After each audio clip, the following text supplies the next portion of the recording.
এই fine fine, শোন শোন শোন, আজকের এই বাংলাদেশ ইসলামী ছাত্র শিবির কর্তৃক আয়োজিত ইবনে আল হাইতাম সায়েন্স ফেস্টে এসে কেমন লাগছে? তোর অনুভূতিটা কি আসলে? ভাই আমি এক কথায় প্রতারিত হয়েছি ভাই। কেন প্রতারিত হয়েছে ভাই? কারণ বিজ্ঞান মনস্কতা বলতে আমরা কি বুঝি? বিজ্ঞান মনস্কতা আমরা বুঝি হাতি থাকবে, ঘোড়া, পেঁচা, মাটির টেপা পুতুলের বড় বড় প্রদর্শনী। কিন্তু ভাই এখানে এসে দেখি কি ভাই, শিবির কি মানে মধ্যযুগীয় ধর্মীয় বর্বর একটা কায়দায় সায়েন্স ফেস্ট করতেছে ভাই। কি এই যে ট্রাফিক ম্যানেজমেন্ট, তারপরে air quality improving carbon filter, তারপরে দেখলাম আর কি ডাস্ট কালেক্টিং রোবট, এইগুলা কি ভাই? এগুলো তো মধ্যযুগীয় বর্বর কায়দায় ভাই, এগুলো ধর্মীয় ব্যবহার ভাই। বিজ্ঞান মনস্কতা কই ভাই? প্রগতিশীলতা কই ভাই? আমি প্রতারিত হয়েছি ভাই।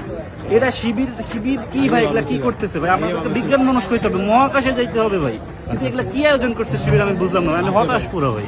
আমরা আসলে শিবিরকে তীব্র নিন্দা জানাই তাদের এই অপকর্মের জন্য। সেটা তো অবশ্যই ভাই।